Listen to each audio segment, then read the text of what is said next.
你花钱都学不到的白锦龟背竹的养护方法来了啊！咱们从光温水土气肥啊6个方向去讲解白锦龟背竹的一个养护啊，形态越长越好。那么光照啊，白锦龟背竹它理论上的一个光照值大概是10000到15000勒克斯左右。那么在家里养护的话，就是之前讲的直射光、散射光，你家阳光照进窗台，阴影的那个位置啊，夏天的时候阳光不要直接晒到叶片。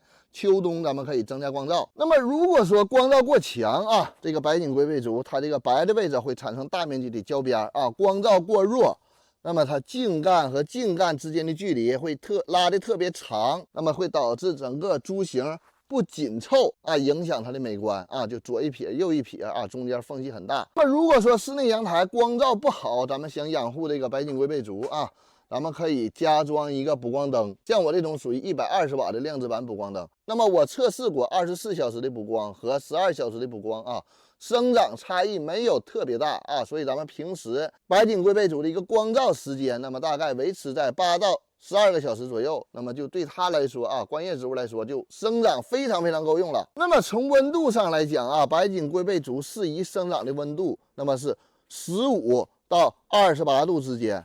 白锦龟背竹生长速度很快，长时间的低于5度，咱们要给它进行加温啊，不然的话，它这个会产生一个冻伤啊。冻伤什么表现？那么就是叶片以及芽点发黑啊。5到15度之间，白锦龟背竹生长比较缓慢。那么白锦龟背竹浇水啊，我分2点去讲啊。很多人听过白锦龟背竹要旱养是吧？白锦龟背竹它分2种根啊，一种根就是在土里边吸收水分养分，它带有很多根毛的，分化很多侧根的啊。这种根系，土里边的这个根，它能够维持白锦龟背竹的一个正常的一个生长。但是啊，对整株这个科型来说，它的吸收能力有限。如果说你想让白锦龟背竹叶片越长越大啊，它这个杆子越长越粗，姿态越来越优美，那么咱们重点培育白锦龟背竹的什么？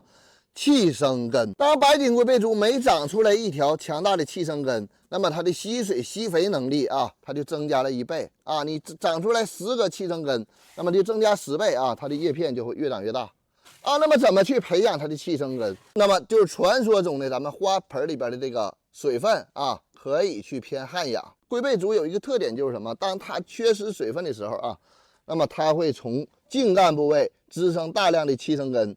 去什么？去吸收空气当中的水分和养分啊，就是这么一个简单的原理。那么它长出来气生根以后啊，咱们室内湿度低的啊，咱们可以去加水台柱，给这个气生根周边增加湿度啊，也可以像我这样啊，奶茶杯用电烙铁烫的眼儿，里边加的咱们重沙沙火土啊。我的目的是什么？目的是让这个气生根大量的分化根毛啊，吸收水分养分。那么咱们平时浇水啊，可以等到原盆土里边的盆面干个半指到1指左右啊，咱们就给它进行补充水分就可以。那么咱们这个水台柱里边啊，尽量的让它保持一个潮的乎的一个状态啊。如果说特别干的时候，咱们可以进行一个喷水啊，或者少淋水啊，一直保持一个温润的一个状态，这样对龟背竹气生根生长来说，还有刺激它、诱导它去向里边生长的时候啊，作用非常明显。很多人会遇到这个问题啊，就是说我这个气生根，它没有活力，长着接触到土面了，什么头烂了、黑了、烂了啊，然后这个气生根木质化啊，导致它吸收能力是有限的。那么这个就在于什么？在于咱们室内的啊，包括盆土表面的湿度太低。那么咱们怎么解决？还是小技巧啊，咱们可以用喝剩的奶茶管啊，给它套住，保证它里边的一个湿度。看见了吗？里边分化大量的根毛啊，它这个非常有效的吸收水分养分。那么这样气生根有效的引导到土壤当中去更多的吸收水分养分。那么咱们在土偏干旱去养的时候啊，你要把水台柱里边的湿度给它稍微提高，这又是一个技巧。那么想要培养出更多更好的这个根系啊，咱们必须用上这个咔咔长根的这个菌肥。用上菌肥20天到1个月以后啊，你不管是在这里边撒的，还是在盆土表面撒的，龟背竹会给你一个信号，它新长的这个气生根会特别粗。那么这时候咱们加一个水台柱去接一下啊，它扎到土里边，这个根系会大量的吸收养分啊。那么它再长新的时候，明显的跳叶啊，什么叫跳叶？就是这个新叶比老叶会大很多，那么它的枝干部位就会很明显的进行一个增粗。我都是真实这么做的啊，用咱们这个菌肥啊，去诱导这个根系啊更多的生长，是吧？越长越粗啊，茎干越来越粗，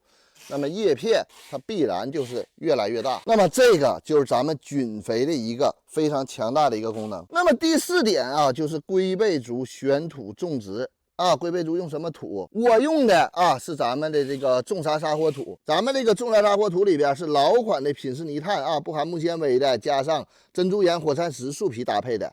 咱们根据自己家的环境可以做简单的调整，比如说咱们温度相对偏低啊，或者咱们家里长时间的使用什么这个加湿器啊，湿度过高啊，或者说咱们通风不好的情况，土壤干湿循环慢的情况，咱们可以适当的往里边加一些颗粒啊，加一些青石是吧？加一些火山石，这些都可以啊。如果说咱们家里的环境稍微偏干一点，咱们通风也比较好，土壤的干湿循环速度比较快，是吧？这时候咱们直接去用就可以啊。这个调土咱们大家可以稍微的去灵活一点。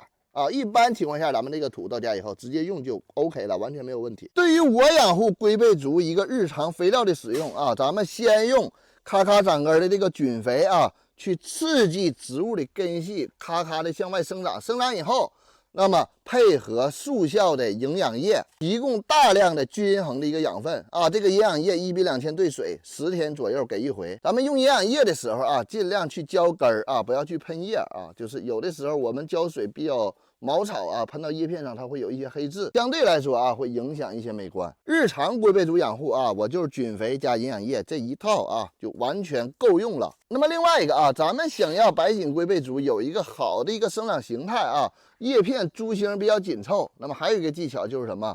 龟背竹正面对着光，然后背面诱导它的气生根向外生长。啊，类似于一个水台柱啊，让它向上去攀爬。叶片背面对着光啊，龟背竹它有相光性啊，它会叶片和阳光有一个什么垂直角度。咱们可以啊，利用你家阳光照射进来的这个角度啊，然后左右得适当去调节，让它叶片更紧凑啊，这样它株形更美。啊，同时配合肥料的话，叶片越长越大。那么非常稳定的就是20天到25天左右啊，这个龟背竹会发一个新叶出来。你别忘了点赞关注啊！